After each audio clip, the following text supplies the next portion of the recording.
Alors, bonjour à tous et merci d'être présents. Je vais attendre quand même quelques petites minutes avant de démarrer, histoire que tout le monde ait eu le temps de se connecter. En tout cas, je vous remercie vraiment d'avoir pris le temps d'être présents. Ceux qui ne le sont pas, j'espère que vous apprécierez le replay qui vous sera envoyé par mail à la fin de ce webinaire. Et puis, passons tous un bon moment ensemble. Pour ce qui est des questions, ça se passera directement dans le chat.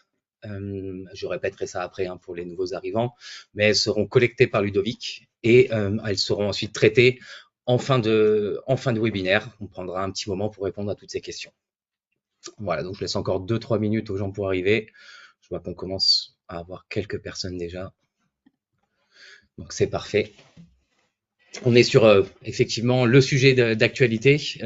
Et donc nous, on a essayé de réunir des experts d'un peu tous les milieux pour justement créer cet échange, ce partage sous différents points de vue, sous différents angles, qui est un petit peu, je pense, notre rôle en tant que EdTech, en tant que logiciel du supérieur. Bon, ça monte encore un petit peu, donc on va attendre. Ouais, effectivement, les gens qui se connectent. Ma plus grande peur pour ce webinaire, c'est que 1h30 ce soit trop court, mais on va gérer le timing comme il faut pour que vous ayez un max d'informations et que vous puissiez en profiter juste en 1h30. Bon.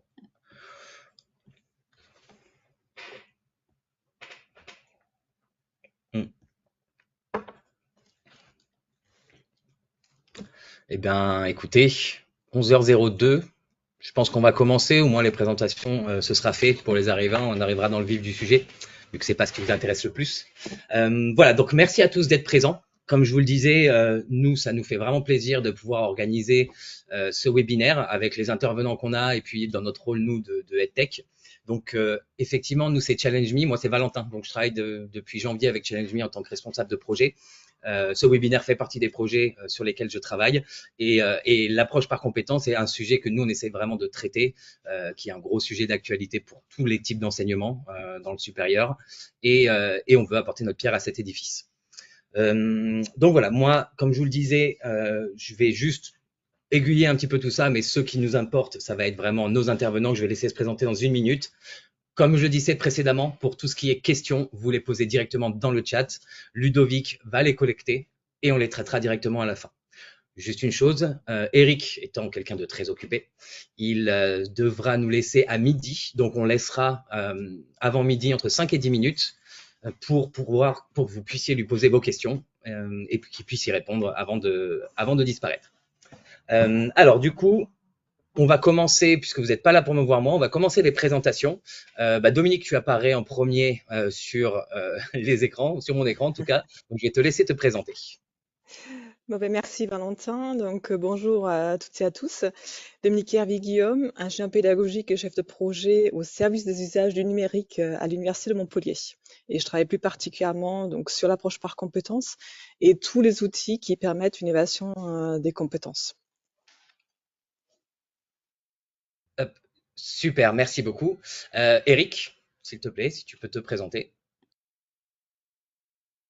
Alors, Éric Giraudin, je suis directeur du volet enseignement supérieur et recherche d'un programme national qui s'appelle Avenir. C'est un programme France 2030 et je travaille depuis un bon moment sur la question des e-portfolios, mais également sur les questions de pédagogie et de numérique. Voilà. Super, merci beaucoup Eric. La suivante, ce sera Aurélie, s'il te plaît. On t'écoute pour te présenter. Bonjour à tous et merci pour cette invitation à intervenir dans ce webinaire. Donc moi je suis Aurélie Thoman, je suis ingénieure pédagogique à Centrale Supélec et le volet des compétences, quelque chose sur lequel notre équipe travaille depuis sa mise en place il y a à peu près 2 ans. Voilà. Super, merci beaucoup Aurélie. Et enfin, pour terminer, Vaïtéa, s'il te plaît. Je termine. Merci. Bonjour à tous. Donc, Vaïtéa Jacquier, je suis docteur en didactique et directrice de l'excellence pédagogique à Schema, aussi en charge du service innovation pédagogique. Et donc, on est en charge notamment, entre autres, de coordonner toute notre roadmap de déploiement effectif de l'approche par compétences au sein de l'école. Et merci beaucoup, Veitea. Donc, comme vous pouvez le voir, chacun sont spécialisés dans l'approche par compétences, dans différents types d'établissements, écoles d'ingénieurs, universités, écoles de commerce, ce qui va nous permettre d'avoir une vision un peu 360 degrés de comment approcher les compétences dans le supérieur. Donc, sur la première partie, ça va être de définir pourquoi l'approche par compétences. Donc, pourquoi est-ce que c'est une évolution qui a été prise et qu'est-ce qu'une compétence et comment définir sa structure. Est-ce que, Eric, tu peux commencer, s'il te plaît, à nous en parler? Alors, pourquoi l'approche par compétences? Enfin, déjà, dans quelle mission l'enseignement supérieur elle s'inscrit dans un premier temps? J'aimerais bien commencer par là. Elle s'inscrit déjà dans une mission qu'a l'université, qu'ont les établissements publics et privés d'enseignement supérieur, qui sont déjà d'amener les apprenants à faire face aux exigences, évidemment, des métiers qui évoluent, aujourd'hui, mais pas que. La mission, c'est aussi d'amener nos apprenants à s'engager, à répondre aux défis sociétaux. Donc derrière l'approche par compétences, il y a vraiment l'idée de l'efficacité, la professionnalisation, mais également le sens et une réponse avec un projet humaniste. Ça, je tenais à le préciser parce que parfois on regarde l'approche par compétences que sous un prisme uniquement professionnel, mais c'est un ensemble bien plus vaste.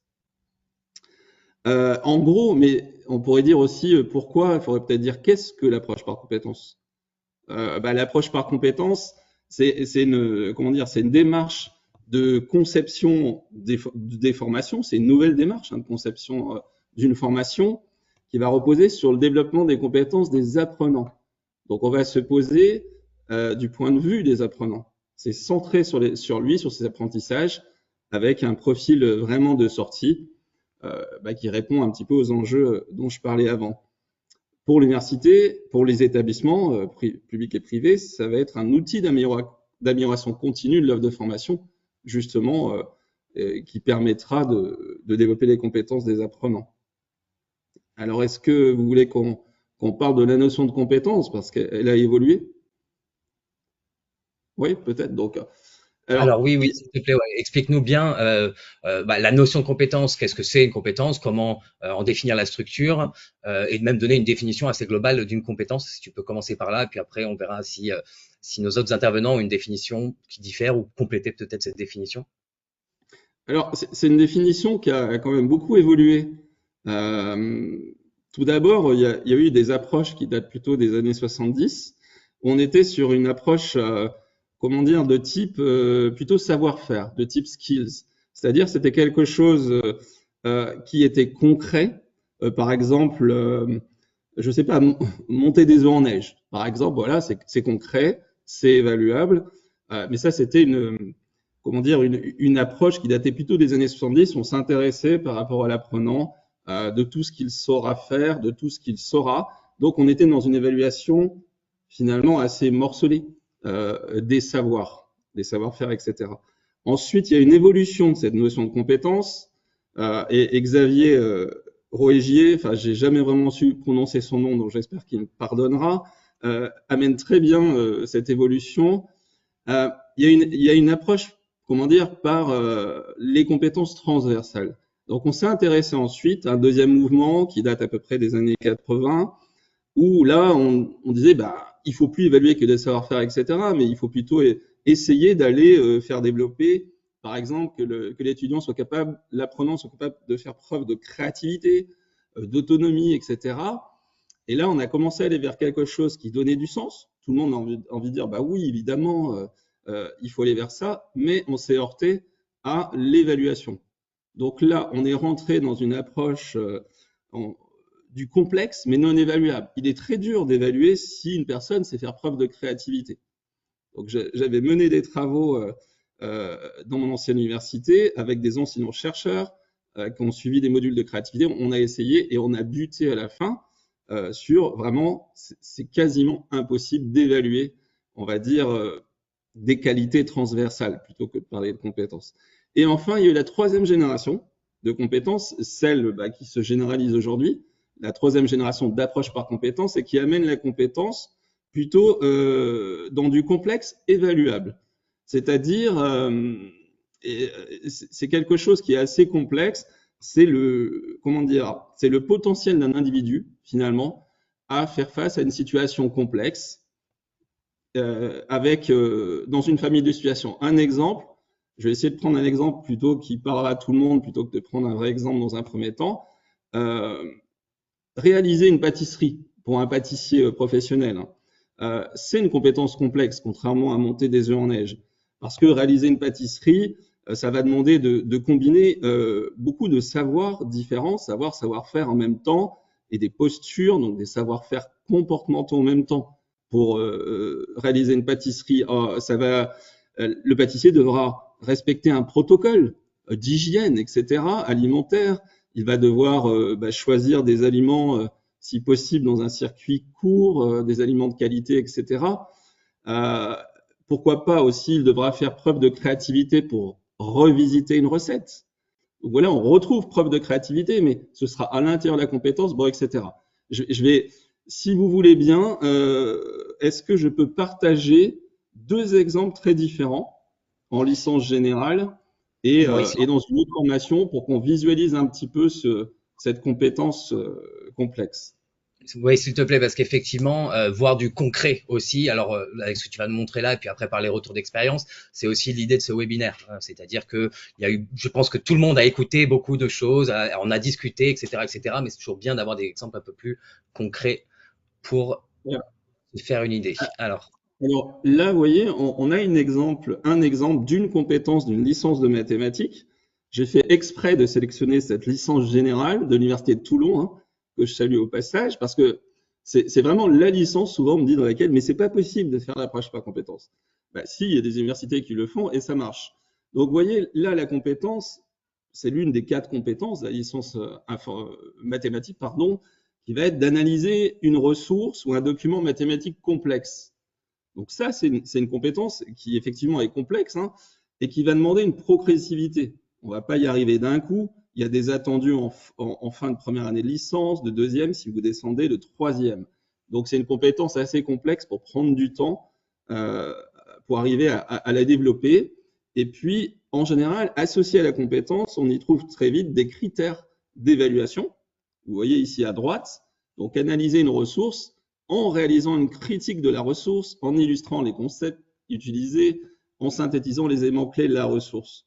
Et puis, un autre élément important d'une compétence, c'est que justement, là, on n'est pas dans une compétence transversale, on va évaluer cette compétence en lien avec des périmètres que vous voyez en dessous là, dans différents contextes, dans le cadre de la production de calculs numériques, etc., dans le cadre de la recherche, dans le cadre d'un enseignement.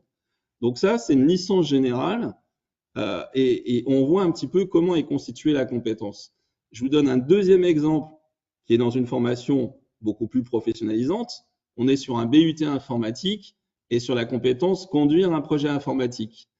Et là, ce qui est intéressant, on retrouve les contextes. Cette compétence est attendue pour le lancement d'un nouveau projet, pour piloter le maintien d'un projet ou faire évoluer un système d'information. On retrouve la progressivité. En face, on retrouve ici aussi les apprentissages. Mais je reviens un petit peu sur la zone en haut. Je vais essayer de zoomer.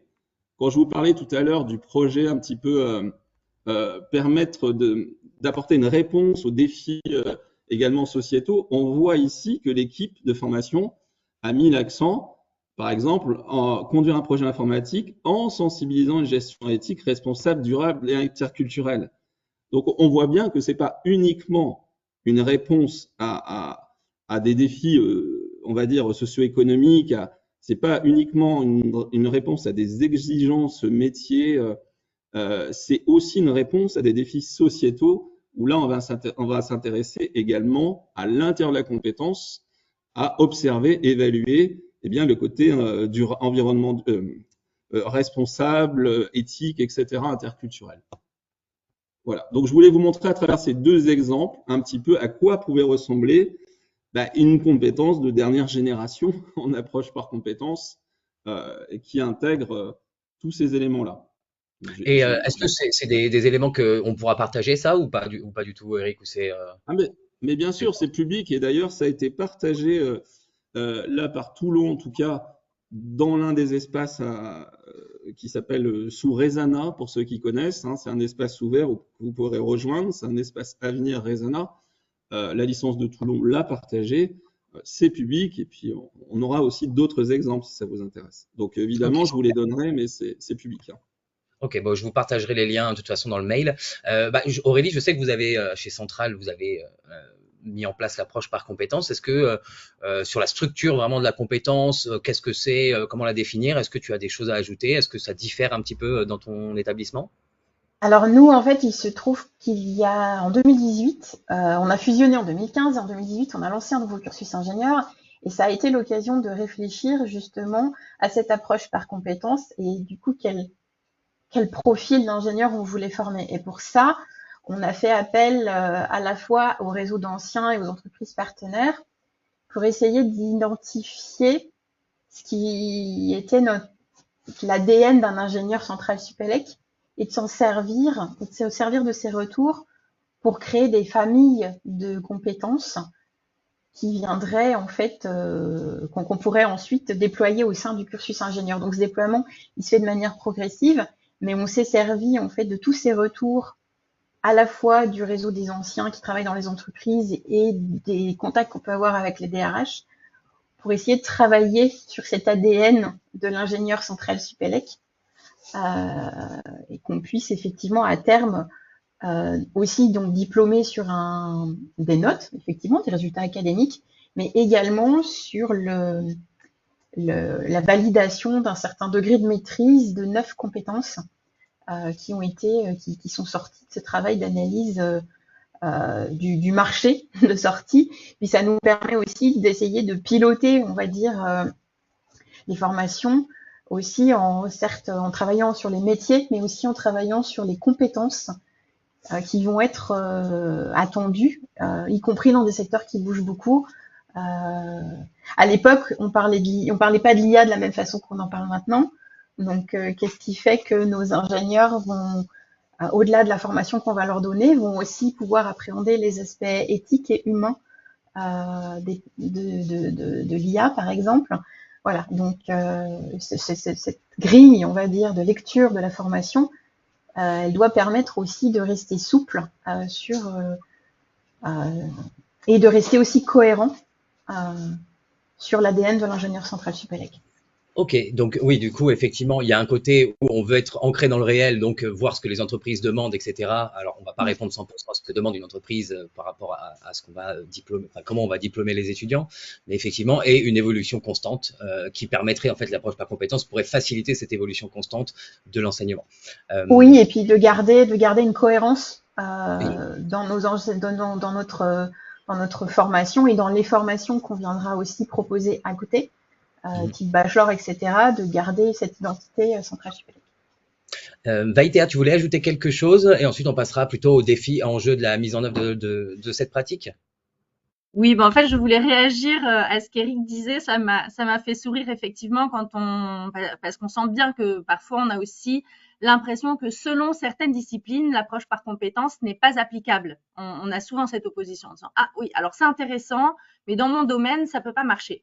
Ça, c'est difficilement possible parce que comme le disait Eric et comme le disait Aurélie, l'approche par compétence, c'est au préalable penser au profil de sortie de l'étudiant, c'est-à-dire qu'est-ce qu'il va faire de toutes ces connaissances, de tous ces savoir-faire, etc. qu'il va développer. Ça veut dire qu'on ne peut pas non plus décorréler approche par compétence et situation de mobilisation de la compétence. Donc, quand on pense à l'approche par compétence, il faut penser au profil de sortie de l'étudiant. Donc, c'est quelque chose qu'on travaille beaucoup, par exemple, à Schema avec les directeurs de programme, qui doivent pouvoir concevoir leur programme en pensant au métier qu'on va chercher à viser pour accompagner les étudiants, mais aussi du coup, ça veut dire qu'il faut penser aussi aux situations dans lesquelles les étudiants vont devoir mobiliser cette compétence. Donc, il faut penser aux situations d'intégration. Ça veut dire que pour ça, il faut pouvoir aussi être amené à décloisonner les cours. Donc l'approche par compétences est particulièrement forcément intéressante pour nous aussi en termes de transformation pédagogique, parce que ça veut dire que tout le monde doit être amené ou va être amené avec cette approche par compétences à changer un petit peu de posture ou à changer un petit peu de manière de travailler. Donc il y a énormément de défis autour de tout ça. Ça veut dire qu'on ne peut plus travailler de manière cloisonnée dans son cours. Il faut pouvoir prendre la mesure de ce que je développe, quel est le lien avec ce que mon collègue va développer, etc. Comment est-ce que ça sert une compétence plus globale? Comment est-ce que dans nos modalités pédagogiques, Aurélie l'a bien souligné aussi, l'importance de l'alignement pédagogique dans tout ça. Comment est-ce que dans nos modalités pédagogiques, on va bien veiller aussi à ce que ces compétences soient bien évaluées et enseignées d'une certaine manière. Donc, ça veut dire qu'il y a aussi des mouvements dans nos pratiques d'enseignement. Il faut penser à des activités pédagogiques et à des évaluations pédagogiques qui permettent justement de mettre les étudiants en situation de sorte à ce qu'ils puissent travailler ces compétences et puis lier aussi le théorique à la pratique. Et c'est en ça que c'est plutôt très efficace aussi au niveau de l'approche par compétences. Je vous donne juste un petit exemple qui m'avait fait sourire, qui va aussi dans ce sens, et je m'arrêterai là, et qui m'a été remonté. C'était un étudiant qui était très très à l'aise sur sa capacité à monter des budgets, etc., tant qu'il était en cours. Et il s'est retrouvé dans une situation plus globale, c'est-à-dire une situation de gestion, d'association, etc. Et il fallait travailler une logique de budget. Et l'étudiant a eu l'impression qu'il fallait réapprendre à faire un budget, c'est-à-dire qu'il n'a pas su transposer son apprentissage en situation complexe. Et donc, c'est aussi à ça que sert l'approche par compétence, c'est-à-dire permettre aux étudiants de comprendre aussi, on va y venir sur les changements de rôle, il faut aussi que les étudiants soient dans une posture réflexive autour de tout ça pour se dire, ok, en fait, ça, je l'ai appris en situation, c'est une situation qui est transposable à telle situation. C'est en ça que c'est plus efficace aussi. Effectivement. En tout cas, c'est vrai que pour ce qui est de définir la compétence, il y a beaucoup de niveaux. Si c'est bien fait, effectivement, il y a beaucoup d'avantages sur le long terme, sur les rapports avec les entreprises, rapports avec la société de manière générale. Après, bien sûr, un changement de paradigme tel que celui-ci, ça amène forcément une résistance, des complications, des défis par rapport à cette transformation, et également pérenniser l'APC dans le temps. Pérenniser l'APC pour complètement pouvoir changer et faire évoluer le système d'enseignement. Est-ce que Dominique, tu voudrais te lancer sur ces défis, puisque toi, tu as pas mal d'expérience déjà sur ce sujet? Alors, je rajouterais peut-être aussi un élément qui est important, c'est la massification. Parce que on avait la définition, et je pense qu'on on est tous d'accord sur la définition qui était donnée par Eric, et les éléments essentiels qui sont présentés. Mais je pense que l'enjeu après, c'est vraiment cette massification, parce que évidemment, évaluer un étudiant ou 10 en approche par compétence, c'est déjà complexe, mais c'est faisable. Si on a des cohortes de même 50, 80, 300, c'est très difficile à mettre en place. Néanmoins, il faut qu'on y aille dans cette direction. Et donc, ces enjeux-là, ils sont vraiment à prendre en compte, parce que on ne peut pas y aller. Mais en même temps, on ne peut pas non plus décourager tout le monde. Et deuxième élément sur lequel peut-être il faut insister, c'est tu parlais, tu as évoqué le changement de paradigme, et pour moi c'est un point essentiel, et surtout l'apprenant. Alors moi j'utilise plus le terme l'apprenant que l'étudiant, parce que ça couvre un peu quand même tous les tranches d'âge finalement, l'APC, et il devient acteur. Et ça, typiquement, si on prend les L1, L2, je pense que c'est un peu difficile en fait de les pousser à devenir acteurs responsables, parce que l'APC veut dire que je prends en charge ma formation. Et là aussi, c'est un enjeu qui, à mon sens, est assez difficile ou complexe à mettre en place. Oui, en effet, tu as bien raison, que ce soit la résistance au changement, encore une fois, que ce soit le scaler, donc pouvoir le faire sur n'importe quel volume d'étudiants. Eric, tu voulais ajouter quelque chose? Je voulais juste compléter ce que disait Dominique. Quand même, il n'y a pas une seule méthode pour déployer l'APC. Il faut s'adapter au contexte des différentes formations. Et chaque formation, parfois, il faudra identifier les leviers pour arriver justement à engager les équipes dans l'APC. Et comme tu l'as dit, Dominique, parfois, dans certaines formations, je pense par exemple aux licences portail, où là on a énormément d'étudiants et puis on n'est pas du tout spécialisé au début, bah, parfois c'est difficile. Parfois, c'est clair qu'on ne va pas faire la même APC dans un BUT, un bachelor universitaire de technologie, que dans une licence portail. Et parfois, dans une licence portail, on va commencer l'APC, pas forcément en L1. Tu vois, voilà. Donc après, un autre moyen aussi, on part pas forcément de zéro. Un autre levier, c'est aussi de regarder ce que les équipes font déjà. Et parfois, elles mènent des projets en licence 2, en licence 3, même en droit. Oui, en droit aussi, pas même, hein, en droit aussi. Et peut-être partir de ce qu'ils font déjà, juste en alignant pédagogiquement afin de développer les compétences. C'est-à-dire on change pas tout, on va juste adapter certaines choses en partant de l'existence. Ça aussi, c'est un levier qui permet parfois de réussir l'APC dans une formation qui pouvait être un petit peu, pas réfractaire, mais un petit peu sur ses gardes. Voilà. Ok, donc du coup, effectivement, il y a le côté étudiant. Donc les étudiants, bon, bah, ils ont une habitude de travail qui va être donc les notes, donc de réviser pour les examens en fin d'année, etc. Donc là, il y a plus une notion de contrôle continu, du moins contrôle continu des compétences. Et au niveau des enseignants, qu'est-ce que ça change? Alors, VTA, tu voulais peut-être compléter, et si tu pouvais parler aussi un peu des enseignants chez Schema et comment ils acceptent et comment leur approche par compétences. Alors, ton micro s'est coupé sur le verbe, Valentin, mais je pense comprendre le sens de la question à ce sens-là. Général, parfait. Vas-y, je t'écoute. Non, oui, je voulais rebondir effectivement sur tout l'enjeu du coup de l'acculturation des effectivement étudiants en tant que statut apprenant dans l'absolu.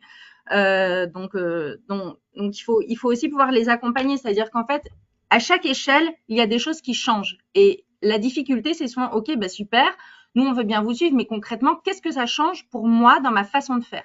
Pour l'apprenant, parce que c'est quand même lui qui est au centre, je vais parler de lui en premier lieu, c'est extrêmement important de comprendre le changement de dynamique. C'est-à-dire que là, oui, il y a une stratégie effectivement de réussite académique, donc ma note est important, il faut que je valide ma note, c'est super.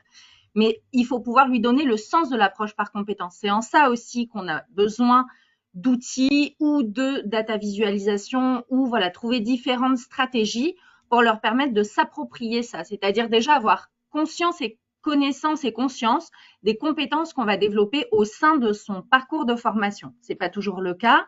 Et ensuite, leur permettre de pouvoir suivre ce développement de compétences pour se voir évoluer aussi au-delà des notes et qu'ils puissent comprendre comment est-ce que ces compétences vont pouvoir être transposables dans un milieu professionnel, en stage, etc., qu'ils puissent croiser ça. Donc, j'imagine qu'Éric, tu en reparleras tout à l'heure aussi. C'est tout l'enjeu autour des portfolios de compétences, c'est-à-dire comment est-ce que je peux banquer tout ça, raccorder tout ça et comprendre aussi que pour moi, plus tard, en situation d'entretien professionnel, c'est important. En situation d'entretien professionnel, quand on dit, voilà, je suis quelqu'un de très engagé, je sais gérer des projets, etc., c'est aussi le fait d'avoir illustré sa compétence en situation concrète qui permet d'aller appuyer ce développement-là et potentiellement de voir aussi les compétences qu'il peut nous manquer ou qu'on souhaiterait développer en parallèle pour le lier avec des certifications qu'on peut passer sur le côté et quelque part travailler dans ce même de cette manière une forme de personnalisation de sa propre identité professionnelle. Ça, c'est quelque chose, je pense, qui est assez essentiel à passer aux apprenants.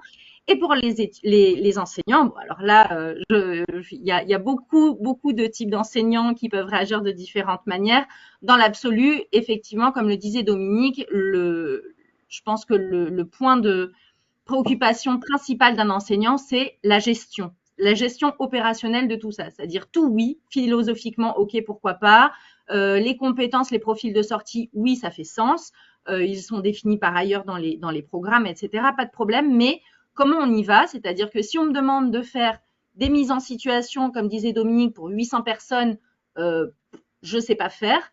Donc là, on en vient à la question des outils. On en parlera aussi. Bon, c'est pas pour rien que vous faites ce webinaire, mais Challenge Me est aussi une piste pour ça. C'est-à-dire comment est-ce qu'on se dote aussi numériquement pour avoir un soutien opérationnel. Donc, il y a beaucoup d'outils différents. C'est une stratégie d'établissement de savoir que voilà ce qu'on met en lien pour que les choses soient les plus fluides possibles. Et je pense que pour les enseignants, un des premiers défis aussi, c'est de bien faire ce lien entre les compétences qui sont posées à l'échelle du programme et mon cours. Comment est-ce que moi je me situe là-dedans? Finalement, mon cours permet de compléter quelles compétences, sachant qu'on n'est pas dans une logique un cours égale une compétence. C'est-à-dire que pour une compétence, il peut y avoir plusieurs cours nécessairement qui permettent de développer cette compétence. Donc, ça veut dire aussi les accompagner. Là, il y a aussi un enjeu pour les services de transformation de pratiques pédagogiques pour trouver à accompagner les enseignants dans cette nouvelle, déjà d'une compréhension de ce changement de paradigme et puis ensuite dans ces transformations de pratiques. C'est-à-dire, comme disait Eric, déjà pas leur dire super, tout ce que vous avez fait, on écrase tout, on recommence, parce qu'il y a souvent des initiatives qui sont faites.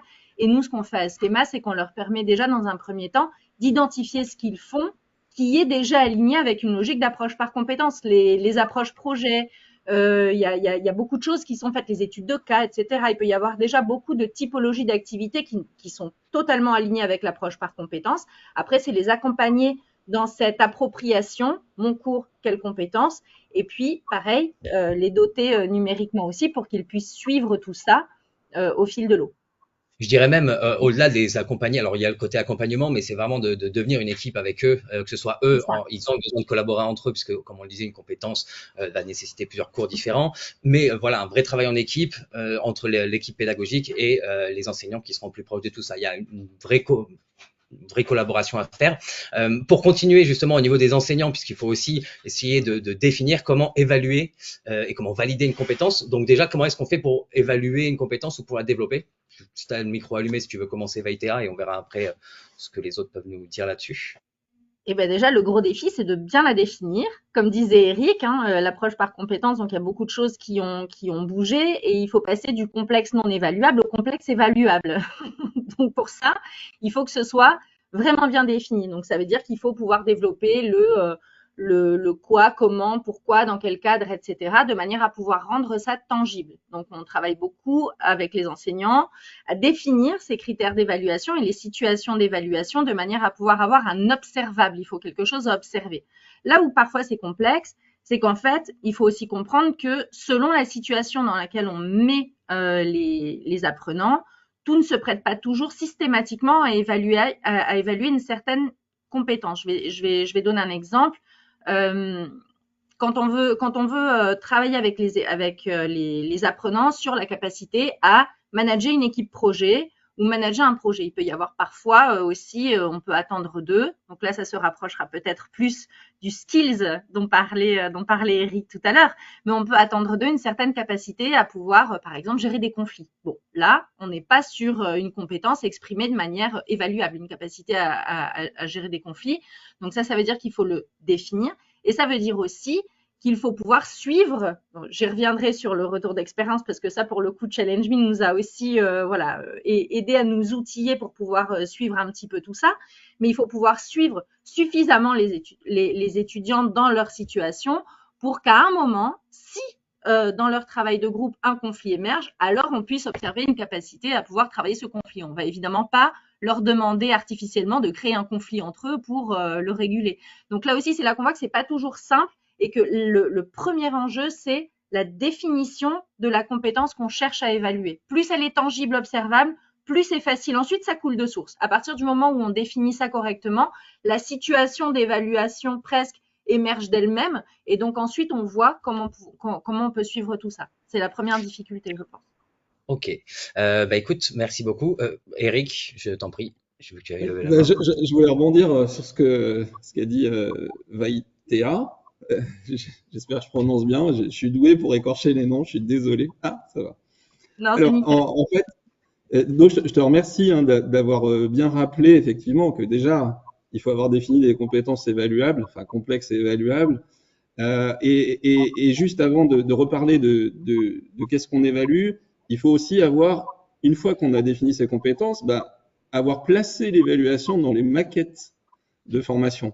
Donner une place à l'évaluation et donner une place à l'accompagnement des étudiants justement à rentrer dans cette logique compétence et à démontrer leurs compétences. Donc là, on est sur ce qu'on appelle la démarche portfolio et il faut pas oublier dans les maquettes de prévoir du temps pour l'accompagnement des étudiants à rentrer dans cette logique.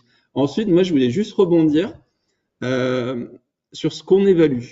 Donc, on a parlé, on a besoin de situations d'intégration, qu'on les appelle des SAE, situations d'apprentissage, d'évaluation ou autrement. Chacun à son mot. Là, moi, je fais le tour de la France, j'ai vu plein d'acronymes différents. Peu importe, c'est des situations d'intégration. On met l'étudiant en situation, voilà, d'avoir l'opportunité de développer ses compétences, et on met les enseignants en situation d'observer et d'évaluer le développement des compétences. Mais qu'est-ce qu'on évalue au juste quand on est en approche par compétences par rapport à quand on ne l'était pas? Eh bien, il y a 4 grands éléments qu'on va évaluer. Et ça, c'est important d'y faire attention. Certes, il y a les résultats à l'issue d'une situation d'intégration que l'étudiant amène, donc la qualité des résultats et des performances qu'il a réalisées, puisque ça lui était demandé dans la situation d'intégration. Ensuite, il y a un autre élément qui va déjà amener une démarche réflexive. Et voilà, c'est vraiment important qu'on arrive à mettre en place et accrocher l'étudiant sur une démarche réflexive. On va lui demander de justifier ses actions. Donc, lors d'une situation d'intégration, je ne sais pas, par exemple, pour la compétence conduire un projet informatique, ça peut être réaliser le dossier d'organisation pour le lancement d'un projet, quelque chose comme ça, je ne sais pas. Eh bien, là, on va demander à l'étudiant individuellement qu'il soit capable de justifier ses choix. À quoi j'ai fait appel, à quel savoir, à quel savoir-faire, quelle méthode, quels outils j'ai utilisés, mais il va devoir justifier pourquoi, répondre à pourquoi j'ai utilisé ça. Ensuite, dans le troisième élément de l'évaluation important, ça va être la régulation. Donc, quand un apprenant, justement, il sait pas tout, il sait pas encore agir, donc il va rencontrer des difficultés, il va se tromper, il va se réguler pour corriger ses erreurs. Et ça, c'est un élément important d'évaluation, c'est comment l'étudiant se régule. Donc, on est encore dans la démarche réflexive, là, ça va un peu plus loin, voilà, qu'il soit capable d'expliquer. D'ailleurs, une erreur, comme le dit souvent Aurélie Dupré, hein, qui est également dans le programme à venir, une erreur, c'est une contre-performance, c'est un bon moyen, justement, aussi de démontrer sa compétence. Si l'étudiant est capable d'analyser pourquoi il s'est trompé et comment il ferait pour ne plus se tromper. Donc là, c'est quelque chose d'important, mais ça demande un changement de mode de pensée par rapport à l'erreur. Et puis le quatrième élément, qui est parfois le plus dur à évaluer, et souvent c'est en fin de formation, c'est l'adaptation de l'étudiant. La compétence, elle va demander à l'étudiant d'adapter, d'exercer sa compétence et de l'adapter à différentes situations. Donc en général, une compétence, elle est définie pour répondre à une famille de situations, et donc l'étudiant devra expliquer comment il s'est adapté dans les différentes situations, à travers les différentes opportunités que la formation lui aura données. Désolé, j'essaye de ne pas être compliqué, mais voilà. Donc il y a 4 éléments. Je voulais insister là-dessus parce que après, on comprend vite pourquoi l'accompagnement à la démarche portfolio, à la démonstration, à l'évaluation des compétences est important. Et on comprend vite pourquoi finalement un outil numérique e-portfolio qui suit l'étudiant tout au long de son parcours, par exemple en licence, une compétence de développement 3 ans, voilà pourquoi l'outil apporte quelque chose. Ça permet de collecter des traces, de suivre la progressivité, de démontrer progressivement, et puis ça facilite l'évaluation en fin de formation de l'atteinte. Ça y est, l'étudiant a atteint les compétences visées. Voilà. Effectivement, et de toute façon, valoriser par la suite les compétences et accompagner l'étudiant sur comment utiliser ce portfolio, ce sera un sujet sur lequel on va traiter. Je voulais voir Aurélie, tu voulais compléter sur l'évaluation de compétences. Oui, en fait, la réflexion qu'on a eue aussi pour mettre en place le cursus Centrale Supélec, ça a été aussi l'occasion de se dire comment on va créer des situations où on va pouvoir évaluer des compétences et des savoir-faire complexes. Et donc, il y a plusieurs occasions avec une progressivité à chaque fois, en termes de durée, en termes de complexité du problème, d'interlocuteurs multiples ou d'appel à une pluridisciplinarité qui ont été, on va dire, émaillés tout au long des 3 ans de la formation et qui permettent, on espère en tout cas, à la fois aux enseignants de mettre les élèves dans ces situations de complexité, avec des observables qui peuvent être évalués à l'aide des outils qu'on leur fournit, notamment des définitions, des grilles de critères, etc. Et puis aussi aux étudiants d'exercer dans un safe space ces ses compétences, et puis d'acquérir une maîtrise, on espère croissante, et cette capacité à dire bah oui, le problème n'était pas si bien posé que ça par le client, donc potentiellement on a dû faire face à telle et telle difficulté.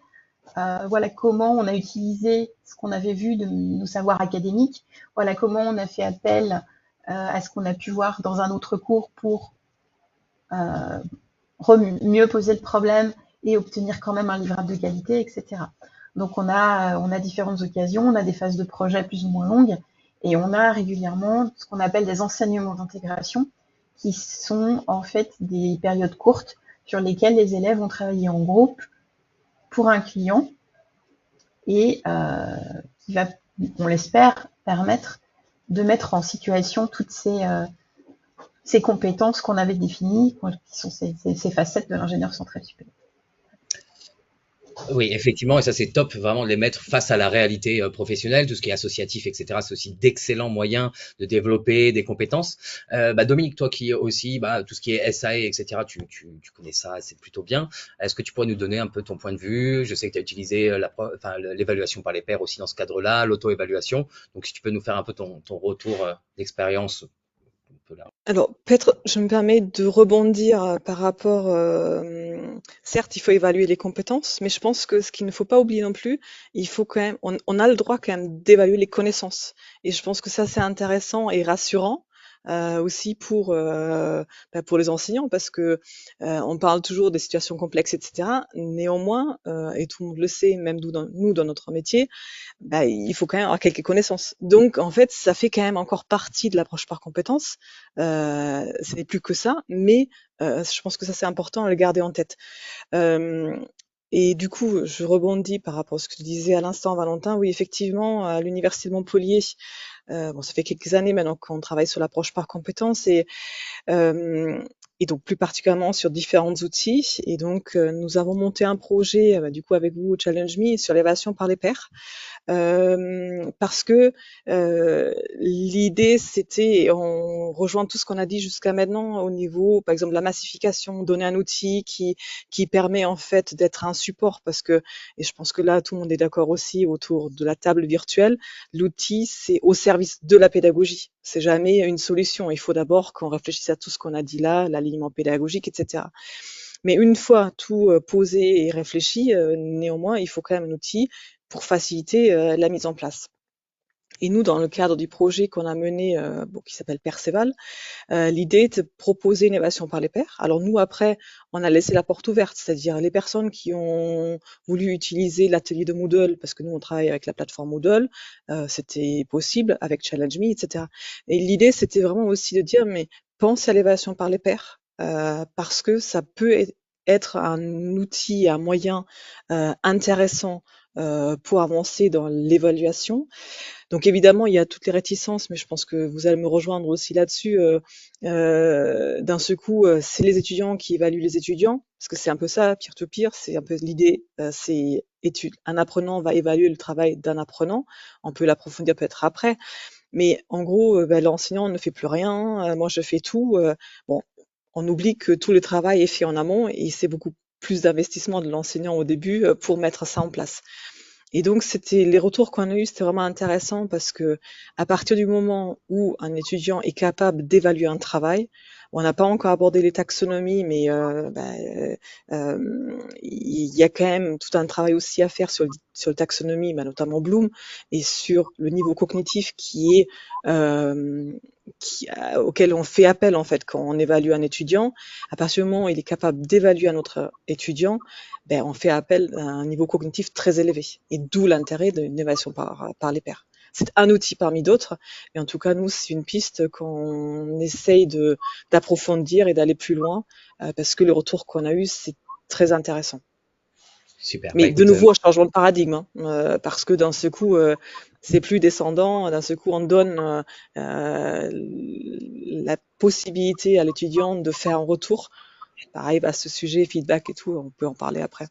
c'est un double changement de paradigme dans ce cas, puisqu'on passe sur l'approche par compétences et en plus une évaluation par les pairs. Vaitia, tu voulais peut-être ajouter quelque chose, et après, je voudrais vraiment qu'on puisse aussi faire comprendre, parce qu'il y a un aspect concret à cette approche par compétences, ça va être l'insertion professionnelle derrière. Donc, comment est-ce qu'on accompagne? On va quand même visiter un petit peu ce sujet avant de partir sur vraiment les outils numériques, comment ils peuvent vous aider, comment est-ce qu'on accompagne l'étudiant et comment on valorise ses compétences, comment on lui fait prendre conscience que ça lui servira dans son avenir professionnel, et surtout que ça ne s'arrête pas à l'obtention du diplôme.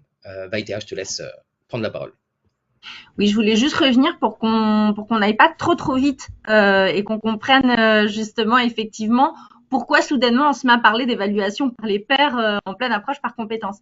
Ce qui est important pour bien faire le lien et bien comprendre le rapport avec ça, c'est qu'en fait, comme disait Eric, avec l'approche par compétences, on n'est pas dans une évaluation uniquement du résultat. On est sur une évaluation du processus réflexif de l'apprenant, sur le développement de son apprentissage, ce qui veut dire qu'on doit pouvoir avoir du feedback extrêmement régulièrement, et c'est là que l'enjeu de la massification est aussi un vrai défi. Comment est-ce qu'on permet à l'apprenant de recevoir du feedback suffisamment régulièrement pour qu'il puisse ajuster ces différentes stratégies d'apprentissage de manière à pouvoir développer la compétence dans le sens attendu.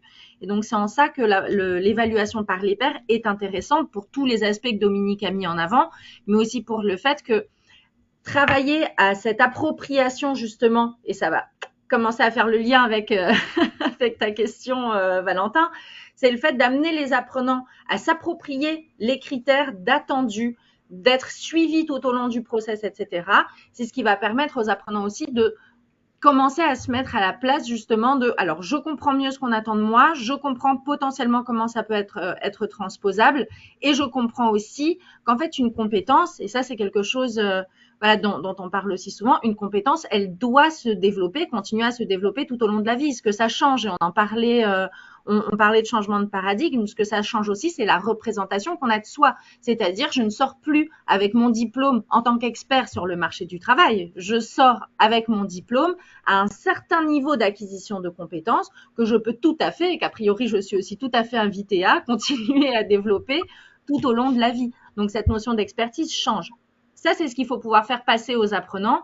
Et effectivement, pour les faire passer aux apprenants, les outils vont être nécessaires, mais aussi de leur donner le sens de tout ça. Je pense que matérialiser la visualisation des compétences est importante. Et pouvoir me rendre compte de mon développement de processus d'apprentissage est important aussi. C'est-à-dire que vu qu'on n'a plus tout simplement une sanction par la note, j'ai 18, c'est que j'ai bien travaillé, j'ai 2, c'est qu'a priori, il faut que je revoie les choses. En fait, on n'est pas sur quelque chose d'aussi sanctionné. Il faut pouvoir permettre à l'apprenant de se dire, OK, en fait, là, ça, c'est ce qu'on attend de moi. Là, ce sont toutes les étapes de graduation de la compétence et j'arrive à pouvoir visualiser mon développement petit à petit et me rendre compte de tout ça. Pour que l'approche par compétence soit vraiment complète, il faut que l'apprenant ait effectivement conscience aussi des compétences qu'il a lui-même développées. C'est ce qui lui permettra aussi de pouvoir cibler des métiers en lien avec le profil de sortie attendu. Est-ce qu'il est informé déjà des profils de sortie quand il entre dans une formation et pouvoir aussi contribuer à favoriser son insertion professionnelle. Je parle mieux de ce dont j'ai conscience, c'est évident. Ouais, effectivement, et c'est vrai que moi, c'est vraiment le premier truc qui m'a séduit, on va dire, dans l'approche par compétence, c'est ce côté, beaucoup d'étudiants qui continuent à faire des études avec ce côté, la peur d'être un imposteur, etc., qui ont beaucoup de mal à se dire, je suis capable de faire le métier pour lequel j'ai été formé. Je pense que la compétence, ça amène beaucoup là-dessus. Tu voulais ajouter quelque chose, Dominique? Oui, pardon. Je pense que ce qui est important aussi, c'est l'évaluation formative. En fait, souvent, on oublie, mais grâce à l'approche par compétences, l'idée même est revenue. Il faut proposer des évaluations formatives qui vont un peu accompagner notre apprenant tout au long de la vie. Il peut faire des erreurs, il faut qu'il se rende compte, il faut qu'il progresse. Et c'est seulement grâce au retour qu'il va avoir, parce que souvent tout seul, on se rend pas compte en fait comment est-ce qu'on peut améliorer. D'où l'intérêt évaluation formative, même sans note, à la limite, c'est plus, il faut avoir des retours, des feedbacks pour savoir ce qui ne va pas ou comment est-ce qu'on peut améliorer ou où est-ce qu'on peut chercher plusieurs informations. C'est là où je trouve ça va être vraiment intéressant, mais on revient du coup à la difficulté. Un enseignant ne peut pas faire un accompagnement aussi détaillé pour beaucoup d'étudiants. Mais c'est vraiment ça qui fait progresser l'apprenant. Effectivement. Écoutez, il y a un sujet que je voulais traiter avant que Eric parte, puisque lui-même il travaille sur un énorme projet au sujet de e-portfolio. Donc, et je sais que tu as d'autres avis intéressants sur les sujets de l'IA pour l'approche par compétences, etc. Donc, j'aimerais bien entendre tout ce qui va être autour des outils numériques, leur rôle, lesquels peuvent être intéressants, ou du moins en tout cas le rôle général de ce qu'on leur demande. Et encore une fois, cette notion d'IA dans l'appropriation des compétences, si tu peux nous en dire un peu plus. Alors, bon, moi, je suis pas spécialiste d'IA. Je vous donne juste mon avis, mais côté pédagogie. Bon, alors déjà, les outils numériques, c'est clair qu'ils apportent quelque chose, mais je rappelle, ça arrive à la fin de la démarche. C'est-à-dire que si tout le reste, tout ce dont on a parlé n'est pas en place, on risque de se tromper, on risque d'avoir un refus d'ailleurs de ces outils par les utilisateurs, y compris en premier lieu par l'étudiant. Après, alors, les apports. Enfin, les enjeux des outils numériques, ce que ça peut apporter. Avant le e-portfolio, il y a même autre chose, il y a les outils de modélisation. Donc des outils numériques aussi qui permettent de modéliser une offre de formation aux compétences, où les enseignants puissent en équipe travailler ensemble, se partager les visualisations jusqu'à construire un référentiel puis une maquette. Ensuite, effectivement, les e-portfolios, ça c'est important, on en a déjà un petit peu parlé, parce que ça permet de garder les traces, de voir la progression de l'étudiant tout au long de son et de ses parcours tout au long de la vie. Donc ça, c'est important. Et puis ensuite, l'IA, c'est vrai qu'elle bouleverse, et c'est à la fois pour certains une menace, pour d'autres une opportunité par rapport au e-portfolio, parce que moi j'entends les enseignants qui ont un peu peur, si vous voulez, qui se disent mais est-ce qu'on va évaluer l'IA ou l'étudiant quand il démontre sa compétence dans un portfolio? Donc déjà, si on est dans du complexe évaluable, l'IA va avoir beaucoup plus de mal à démontrer la compétence à la place de l'étudiant. Si on est dans du non complexe concret, l'IA va le faire tout de suite. Par contre, là, on demande à l'étudiant de justifier sa démarche, ses choix, etc. C'est plus compliqué. Bon, par contre, dans les opportunités, autour de l'IA, il y a des écoles d'ingénieurs en France que j'avais rencontrées à Lausanne lors d'une journée scientifique. Donc, c'est l'EPF, École d'ingénieurs pour femmes, pardon, qui travaillent sur des feedbacks par l'IA. Et donc, ils mènent des travaux de recherche. Faut que ça aille encore plus loin pour dire que. Mais n'empêche qu'ils ont déjà observé que les feedbacks par l'IA apportaient quand même quelque chose à l'étudiant. Donc, ils ont mesuré, c'était pas aussi bien que ce qui était apporté par l'enseignant quand il fait un feedback, mais ça apporte déjà quelque chose. Donc, on a une piste qui s'ouvre avec l'IA. Si l'IA peut apporter aussi un feedback à l'étudiant sur son travail de démonstration de la compétence réflexive, là c'est intéressant. Lors de la dernière journée de co-design à venir qu'on organisait à Toulon, on avait un défi justement sur l'IA. Tu y étais, Valentin, et donc tu as entendu cette espèce de. Il était envisagé aussi une sorte de relation entre l'étudiant et l'IA pour avoir quelqu'un un petit peu à qui parler justement et qui vous questionne pour vous amener à votre démarche réflexive sur votre développement de la ou des compétences.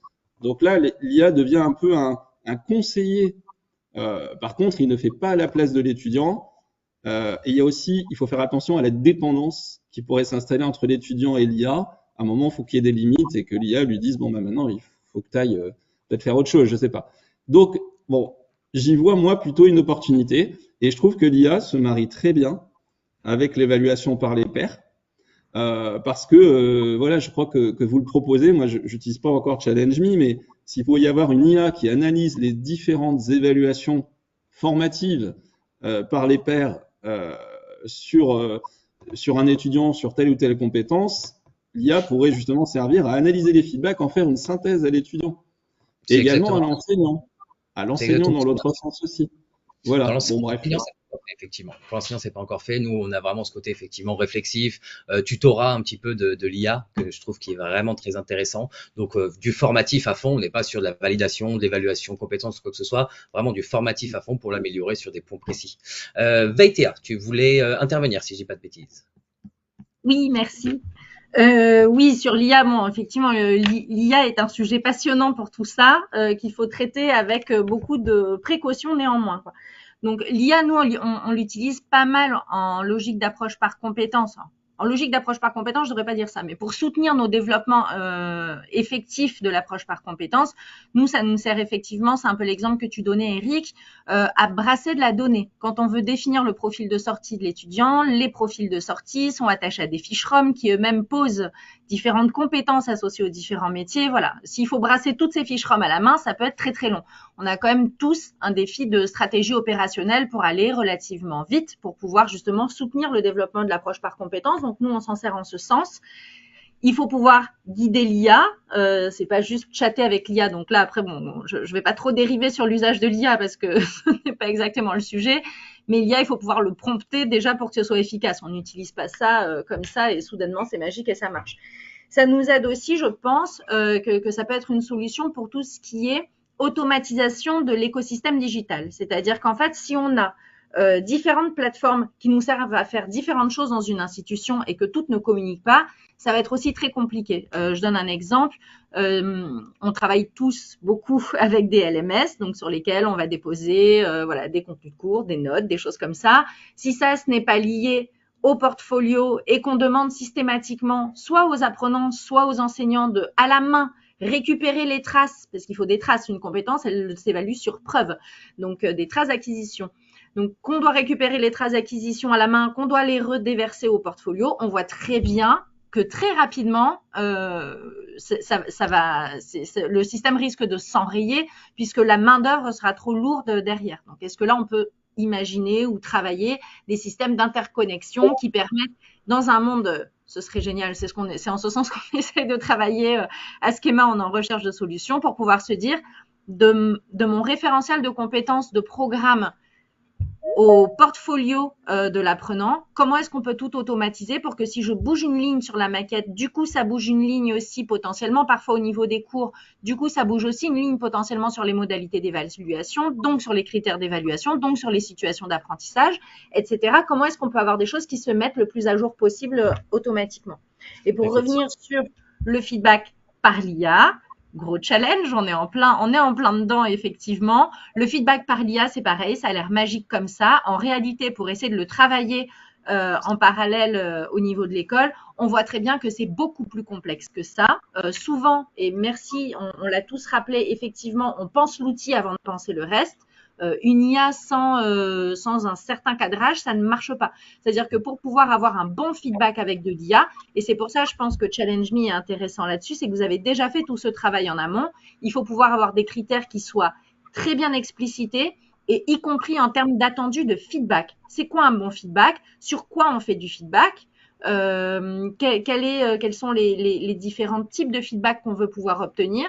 Comment est-ce qu'on s'assure de pouvoir faire du feedback éventuellement, etc. Tout soit, il y a quand même un très très gros prérequis pédagogique pour que le feedback par l'IA puisse fonctionner. Je suis complètement d'accord avec toi. Donc, comme tu dis, il y a un gros aspect préparation, création, etc. C'est pas magique. Il faut le tester aussi plusieurs fois. Nous, c'est exactement ce qu'on fait, c'est le tester dans différents établissements. Alors, Eric va devoir partir. J'ai vu qu'il y avait quelques questions qui le concernent. Et après, je te donnerai la parole, Aurélie. Donc, la première, par Étienne Lambert, c'est l'IA pour amener la réflexivité, l'IA pour rédiger à la place des apprenants, c'est pas le but. Alors, bon, c'est pas vraiment une question pour le coup. On a Fabrice qui nous demande si tu as des exemples d'outils de modélisation des compétences que tu as mentionné, Eric. Oui, alors on est en train de développer un outil open source, un outil national qui s'appelle Esupora. Donc on fera un webinaire fin janvier avec déjà on est en train de programmer la date. Donc n'hésitez pas à suivre mon profil LinkedIn, mais juste pour avoir la date, hein, c'est pas pour me faire de la pub. Et on vous montrera justement cet outil que vous pourrez utiliser. Hein. Après, après il y en a sûrement d'autres. Il y a d'autres acteurs qui le développent. Nous, on le développe dans une logique vraiment nationale et open source. C'était nos choix. Donc peut-être que Vaitea aussi s'intéressait à ça. Peut-être qu'on pourrait tous se revoir justement pour montrer les outils de modélisation. Si ça vous intéresse, ça pourrait être un autre webinaire aussi. Voilà. Effectivement, il y en aura d'autres, il y en aura d'autres. Très bien. Et j'ai une autre question. Alors là, elle n'est pas forcément ciblée pour toi. Donc, s'il y en a qui veulent répondre, n'hésitez surtout pas. Quelle pratique recommanderiez-vous en tant qu'enseignant pour bien définir ma situation et aligner mes objectifs sur le développement de la compétence visée? Hop, Aurélie, je sais que tu avais déjà la main levée. Est-ce que tu veux répondre sur cette question? Ou Vaïtea, qui a levé la main aussi? Hop, juste le micro, Aurélie. Oui, Aurélie, on t'entend pas. Juste active le micro. Excusez-moi. Merci. Non, je pense que Vaïté a peut-être plus de choses à dire que moi là-dessus, j'avoue. Ok, alors je t'en prie, Vaïtea, on t'écoute. Et du coup, j'ai été perturbée par Eric qui s'en va. Répète la question, Valentin, s'il te plaît. Je suis sûre de bien répondre là-dessus. Quelle pratique recommanderiez-vous en tant qu'enseignant pour bien définir ma situation et aligner mes objectifs sur le développement de la compétence visée? Alors déjà, je recommanderais de ne pas travailler tout seul. Ce serait ma première recommandation. Ce serait, alors, tout dépend de comment les choses sont définies. Tout dépend de comment les choses sont définies selon les établissements, par les établissements. Mais... Juste pour dire au revoir à Eric qui doit nous quitter. Donc, merci beaucoup pour le temps que tu as passé. On communiquera toutes les infos sur Eric si vous avez besoin. Donc, n'hésitez pas. Enfin, vous aurez toutes les infos. De toute façon, je vous envoie un mail en fin de webinaire pour résumer tout ça. Et merci encore. Je t'en prie, Vaïtea. Désolé. Donc, nous, ce qu'on fait, c'est qu'en fait, on essaie d'avoir quand même des temps d'échange, donc des workshops, pour montrer aux enseignants, donc en équipe enseignante, là je parle à l'échelle d'un programme, pas de manière individuelle, on réunit les enseignants d'un programme pour leur montrer le référentiel de compétences du programme avec une logique de mapping, c'est-à-dire je sais à quoi mon cours est associé en termes de compétences. Déjà, ça permet de visualiser l'ensemble des choses et ça permet aussi à l'enseignant de visualiser quel autre cours en plus que le sien permettent de soutenir le développement d'une compétence spécifique. Donc, on comprend bien que c'est compliqué d'aller définir ça tout seul. Il faut pouvoir se mettre en équipe.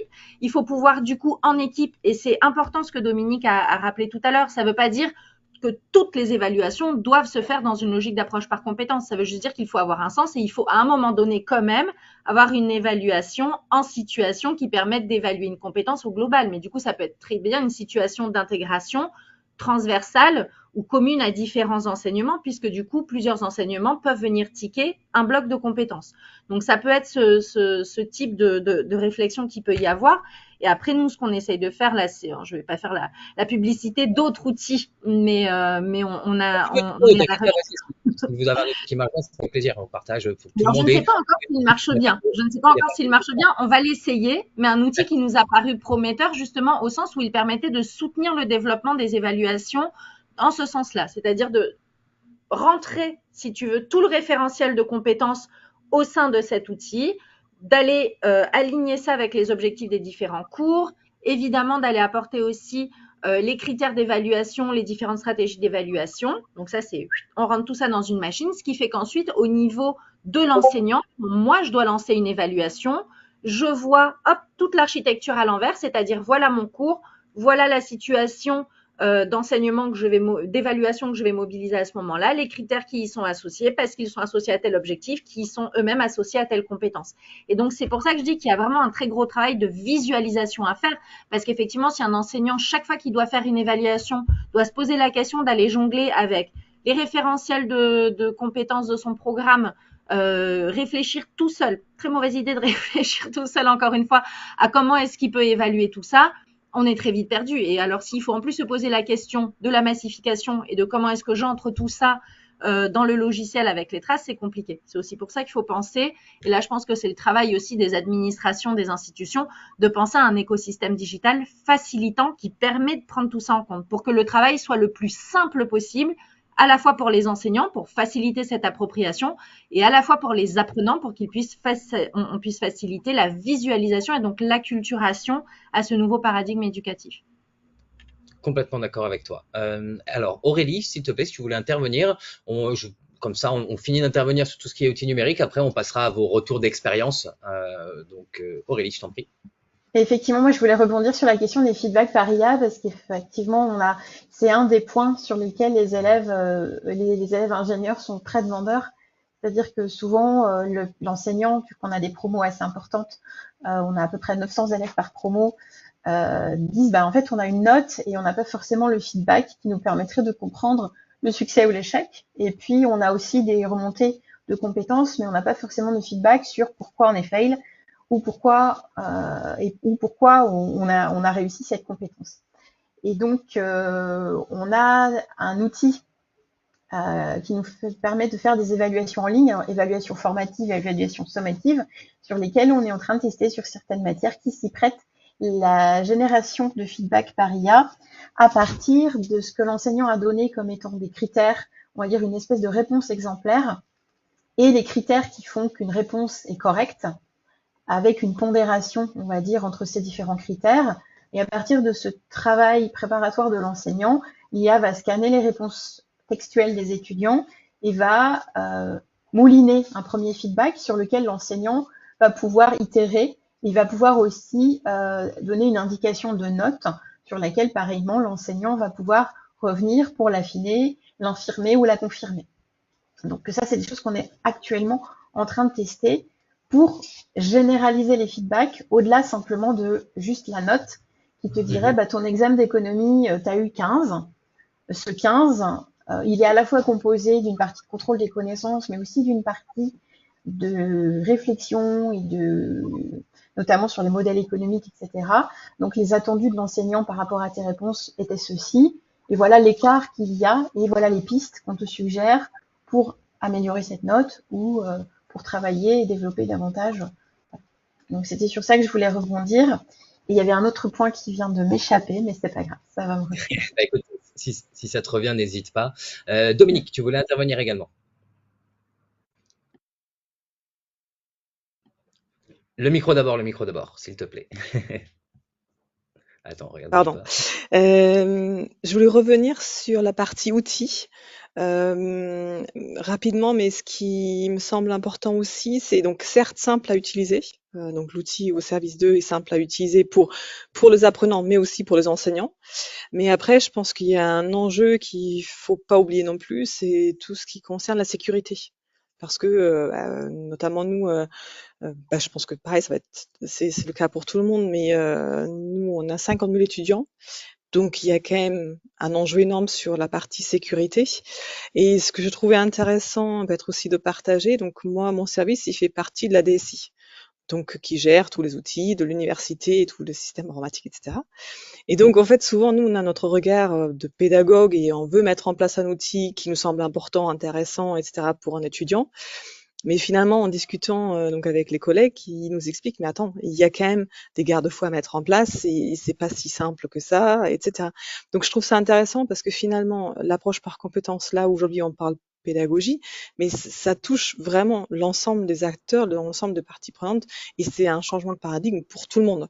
Et travailler en fait cet enjeu et d'expliquer aussi à tous ceux qui gèrent la partie outils, c'est important parce qu'il faut qu'ils comprennent à quoi ça peut servir. Typiquement, si on met en place un e-portfolio, il y a des questions à se poser et c'est pas si simple que ça. Parce que on se dit oui, c'est pour le bien-être de l'étudiant.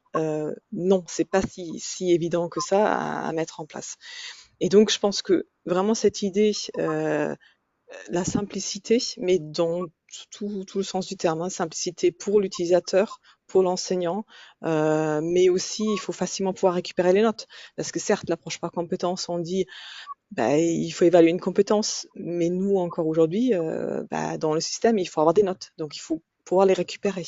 Donc il y a quand même ces enjeux-là aussi, quand on pense outils, il faut pas les oublier, parce que ça peut vite devenir difficile et ça peut aussi dégoûter quelques-uns pour dire mais finalement c'est trop compliqué à mettre en place et j'ai pas envie. Mais ouais, on en revient sur cette notion de collaboration, c'est-à-dire qu'on parlait de la collaboration enseignant et service d'ingénierie pédagogique, mais également en fait le service informatique. Tout le monde va devoir travailler de concert pour pouvoir mettre ce genre de choses en place. Et effectivement, quand on parle de compétences qui seraient à cheval sur plusieurs cours, sur différents programmes, dans ce cas-là, il faut effectivement que les outils puissent être tous interconnectés et qu'il y ait une simplicité et une centralisation des notes, des feedbacks, etc., etc. Donc il y a vraiment cette notion-là. Alors, j'aimerais bien qu'on Ouais, si tu voulais ajouter quelque chose, après on part sur Oui, les je retours d'expérience. voudrais ajouter quelque chose par rapport à la question qui était posée tout à l'heure. Nous, ce qui fonctionne très bien, et du coup, ça peut être aussi la transition avec ce qu'on va faire maintenant, c'est souvent les retours d'expérience. Ce qui est Bah, vécu par d'autres enseignants, comment est-ce qu'ils l'ont mis en place. Alors nous, à l'université, ce que expliquait aussi Eric, nous, on est passé à l'approche par compétences avec les fameux BUT. Où là, c'était vraiment forcé et ça avançait très très vite.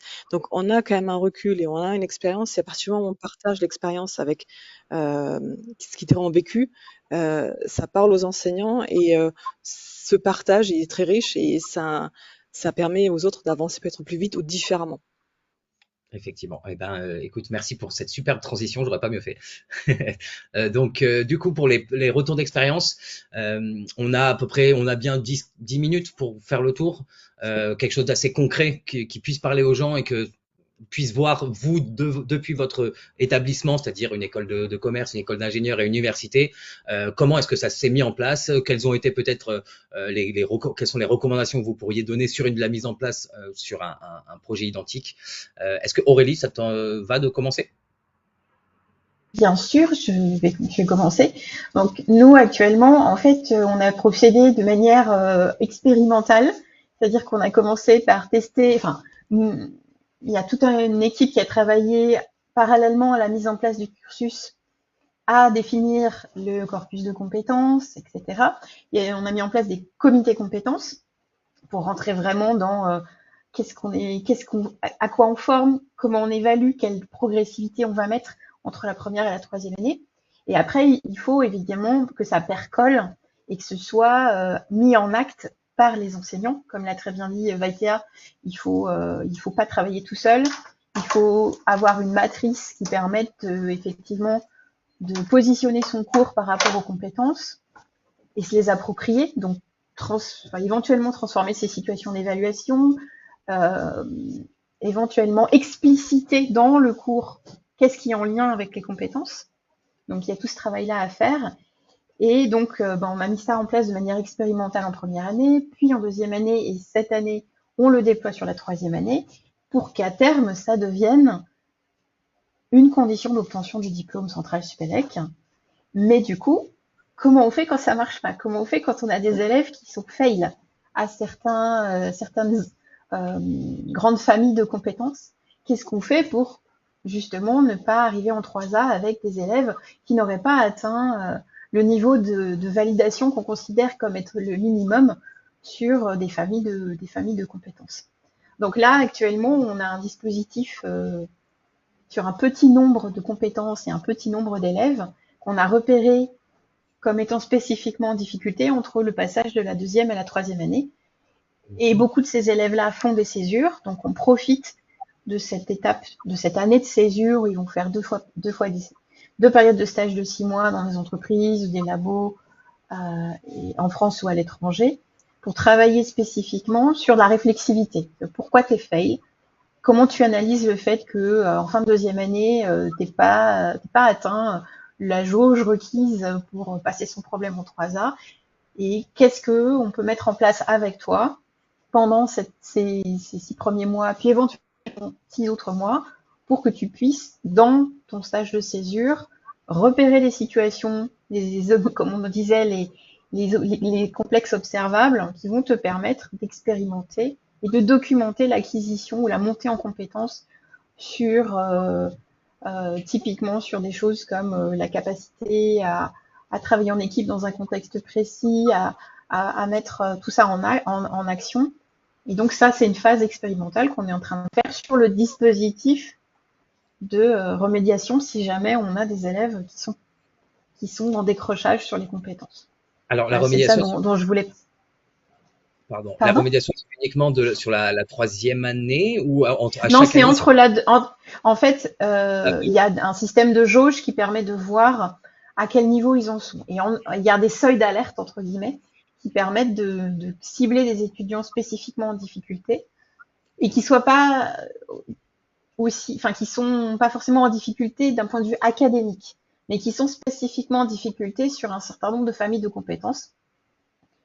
Et donc, il y a un accompagnement qui est mis en place parce que ça représente finalement un petit volume Donc, il y a 2 personnes qui les suivent de manière régulière avec des entretiens. Il y a tout un processus de documentation de l'acquisition et du chemin d'acquisition des compétences à travers des journaux réflexifs, à travers de l'échange entre pairs.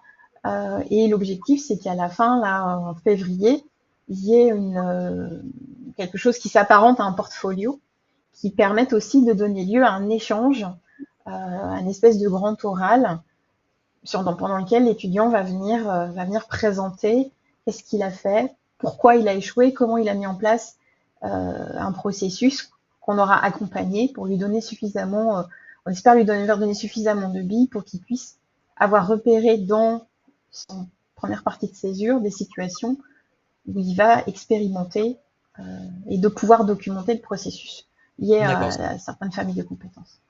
C'est un bon moyen de laisser personne derrière, entre guillemets, puisqu'il y a vraiment du concret à voir. C'est pas de la note où on se dit pourquoi est-ce qu'il y a de notes, pourquoi est-ce qu'il n'y a pas la moyenne, Non, etc. l'idée, c'est vraiment pas d'avoir une note, c'est d'avoir un cheminement et une réflexion sur, à partir du constat qui fait que j'ai fail, entre guillemets, quel chemin de progression, quelle situation j'identifie avec l'aide des personnes qui m'accompagnent à Centrale Supélec pour pouvoir reprendre le train de la 3A et pas avoir de casserole, entre guillemets, et arriver et amener tout le monde au niveau qu'on veut en fin de 3A. Eh ben, je te remercie Aurélie pour ce partage d'expérience. Si vous avez des questions à lui poser ou qu'elle répondra dans 10 minutes, posez-les bien sûr dans le chat. Je vois que Dominique est en train d'écrire. Vaïta, est-ce que tu veux nous présenter ton retour d'expérience? Oui, bah alors je vais faire un retour d'expérience spécifique Challenge Me là pour le coup. Donc, vas-y. Ça fait un petit moment chez Schema qu'on utilise Challenge Me donc pour des évaluations en pair à pair, etc. Ça fonctionne très bien. Par contre, là, je sais que Ludovic est avec nous en coulisses. Donc, il sait aussi qu'on est assez challengeant nous-mêmes à chaque fois qu'on intervient avec Challenge Me. Et donc, on avait effectivement cette situation, c'est-à-dire que donc on était parti d'une demande des enseignants qui disait bon, là, il va falloir qu'on travaille la logique de dynamique de groupe quand les étudiants travaillent en groupe. Parce qu'ils savent pas forcément travailler en groupe. Comment on fait? Alors là, tout est intéressant parce que du coup, qu'est-ce que ça veut dire savoir travailler en groupe? Donc ça veut dire voilà, déjà poser un certain nombre de choses. Et puis après, comment est-ce qu'on peut attester ou suivre la capacité d'un étudiant à pouvoir travailler en groupe avec tout ce qui va derrière de gestion de projet, gestion des conflits, répartition des rôles, etc., suivi. Enfin bon, il y a plusieurs choses qu'il faut définir déjà pour expliciter tout ça. Donc on avait travaillé là-dessus et on a donc demandé à Challenge Me, donc ça fera la petite suite pour vos annonces, Valentin, de pouvoir travailler à cette visualisation, c'est-à-dire qu'on puisse suivre, alors jusque-là, on est dans l'usage normal de Challenge Me, qu'on puisse travailler justement à la définition donc de ces critères, donc on l'a fait avec les enseignants, quels sont les critères d'évaluation, comment est-ce qu'on peut donner du feedback, flaguer les feedbacks, etc. Donc ça, on l'avait travaillé, mais c'est surtout comment est-ce qu'on peut suivre un apprenant d'une année sur l'autre, chaque fois qu'il a une intervention en travail un travail de groupe à faire d'une année sur l'autre, comment est-ce qu'on peut le suivre? C'est-à-dire non seulement à échelle d'une même année, je vais dire n'importe quoi, il y a au sein de la première année, un cours de géopolitique dans lequel on leur demande de faire un travail en groupe. Comment est-ce que moi, je peux avoir accès à la fois à ce que l'étudiant a fait dans ce cours de géopolitique et puis continuer à l'alimenter dans le cours de finance qui lui aussi demande un travail de groupe, etc. Donc, ça veut dire déjà rentrer dans ce décloisonnement d'accès à la donnée et de partage de critères communs, voire d'enrichissement des critères, parce que comme on l'a dit, une compétence, c'est pas un bouton on-off. C'est pas je l'ai ou je ne l'ai pas. Il y a des graduations d'acquisition d'une compétence. Donc, comment est-ce qu'on travaille tout ça? Et puis enfin, comment est-ce qu'on peut garder trace de tout ce process de développement de l'apprenant d'une année sur l'autre, quel que soit le cours? Donc là, c'est vraiment passer dans une logique d'approche par compétence sur cette compétence qui n'est pas facile à tracer, puisque comme on l'a dit, elle est éminemment contextuelle. Si dans ma capacité à pouvoir travailler en équipe projet, je dois avoir une petite casquette gestion des conflits ou résolution de conflits, etc. Il faut. Oui, on ne va pas générer des faux conflits au sein du groupe pour. Il n'y a pas nécessairement toujours des conflits au sein du groupe et on va éviter de provoquer nous-mêmes des conflits pour entraîner ça. Mais par contre, il est possible qu'à un moment donné sur l'ensemble de son développement académique, dans une dynamique de groupe, ça ne se passe pas bien, et auquel cas, ce serait intéressant de pouvoir le suivre. Et c'est pour ça que sur ce type de compétences qui demande beaucoup d'effets de posture aussi. Donc là, on revient un petit peu tout doucement vers du complexe non évaluable si on l'a pas critérié, etc. Ou si on n'a pas justement un continuum de situations qui va nous permettre à un moment donné de voir une situation émerger et donc de voir si l'apprenant est capable d'y répondre. Et donc ça, c'est identique dans tous les cours pour ce qui est du travail en groupe. C'est-à-dire qu'on va juger sur les mêmes notions. On a une base de critères. Sur la première étape projet, on avait donc une base de critères qu'on voulait être une base de critères partagée. Et puis on s'est vite rendu compte que cette base de critères ne pouvait pas être exhaustive puisqu'il y avait différents niveaux justement de graduation. Donc c'est une base de critères qui a vocation à s'enrichir chaque fois qu'un enseignant veut potentiellement mettre en place cette évaluation en pair à pair ou ce suivi en pair à pair, parce que là c'est plus du suivi, c'est du formatif, ce suivi en pair à pair, et ben qui puisse justement s'appuyer sur la banque de critères, avoir accès aux data au parcours de l'apprenant quand il a déjà rencontré des cours et des situations d'enseignement, de travail en groupe, et qui puisse potentiellement enrichir des critères aussi, parce que ça nous permet d'être un petit peu plus exhaustif. On peut pas avoir tout ça tout du premier coup. Ça va dépendre beaucoup de la nature des projets qu'on confie aux apprenants aussi, et de ce qu'on attend d'eux à ce niveau-là. Donc c'est un travail en cours. La visualisation de tout ça n'est pas simple, ça je le sais de votre côté, mais vous y arrivez bien. C'est sur la roadmap. Effectivement, oui, j'avais préféré vérifier ça avant de vous lancer une bombe et que toutes les institutions vous disent, mais attendez, ça on le veut, et qu'en fait ce soit pas la roadmap parce que c'était un projet d'expérimentation. Vous voulez voir déjà si c'était faisable dans un premier temps. Comment est-ce qu'on pouvait conceptualiser tout ça et travailler la data visualisation. Et donc, c'est super que ce soit votre roadmap. Et donc, voilà, on continue à travailler avec tout ça dans cette dynamique. Bah, écoute, on te remercie de nous challenger à chaque fois, de continuer. Écoute, une autre école avec laquelle on a beaucoup aussi de projets en cours et qui nous challenge pas mal aussi, l'Université de Montpellier. Dominique, si tu peux nous faire un petit retour d'expérience, s'il te plaît. Ouais, merci. Bah, déjà, merci Maïta, parce que ça donne des idées quand même, hein, ce que tu dis à l'instant. Ça... on retient, c'est parfait. Alors, l'exemple que je vais donner, c'est peut-être un peu différent parce que vu la structure de l'université, on n'a pas forcément la même approche. C'est-à-dire, moi, je vais travailler avec toutes les composantes en fait. Et nous, on a 17 composantes, donc ça peut aller de médecine, droit jusqu'à STAPS. Et donc, déjà, je suis pas au courant évidemment de tous les projets qui sont menés. Après, nous, l'idée, c'est toujours, et ça rejoint aussi ce que je disais tout à l'heure, essayer de récolter un maximum de REX en fait et les partager parce que c'est ça qui va inciter en fait d'autres enseignants à se lancer. Et donc je me suis dit pour aujourd'hui le REX que j'ai envie de partager, c'est un REX mis en place par une enseignante en STAPS. En fait, l'idée, c'était de pouvoir entraîner en fait les étudiants pour un devoir blanc en 4e année. Et donc l'idée pour elle, c'était, elle pouvait pas corriger un 4e devoir qui était proposé, c'est trop de travail pour elle. Et du coup, via l'évaluation par les pairs, elle proposait le sujet. Et donc les autres étudiants devaient corriger. Donc c'était sur la base du volontariat, parce que c'était la première année qu'elle mettait ça en place. Évidemment, il n'y avait pas tout le monde qui s'est lancé. Mais alors, déjà, 2 intérêts pour l'étudiant, selon l'enseignante. Entraînement supplémentaire, bien entendu, parce que c'était un devoir blanc qui les entraîne pour le concours. Deuxième intérêt, vraiment de jouer le rôle du correcteur et de se rendre compte que ce n'est pas du tout évident. Ouais. Et donc ça, c'était intéressant. Et ce qui va, je pense, inciter les étudiants l'année prochaine à participer, parce qu'elle veut bien renouveler en fait l'expérience. Tous ceux qui ont participé de manière volontaire à ce devoir blanc ont eu une meilleure note que ceux qui n'ont pas participé. Donc c'était assez flagrant. Donc évidemment, c'est pas des statistiques, etc. Mais le retour, c'était quand même intéressant. Et le retour aussi qu'elle a eu des étudiants qui n'ont pas participé, c'est ah mince, on aurait dû le faire. C'était quand même intéressant. Donc voilà, notre retour d'expérience ici. Bon, il y en a plein d'autres, mais Ok, donc là on est vraiment sur la partie apprentissage et comment ça peut en fait, enfin comment l'apprenant peut lui-même ou entre eux peuvent s'améliorer et puis réussir mieux un devoir, mieux une compétence, mieux un projet derrière. Bon, on a prévu un peu de temps pour répondre aux questions, sachant qu'il y en a pas des masses, mais il y en a une qui est très très bien. Je vais vous la lire tout de suite. Si vous avez d'autres questions, n'hésitez pas. C'est le moment, posez-les directement dans le chat. Alors, dans vos différentes présentations, vous évoquez alors c'est Wajdi de Schema. Donc, dans vos différentes présentations, vous évoquez principalement les évaluations orientées vers la validation des niveaux de développement ou de l'acquisition de compétences.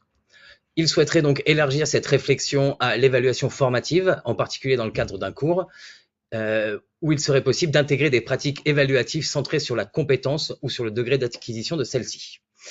Au cas où elle est dans le chat, si vous voulez la relire, vous pouvez la relire de votre côté.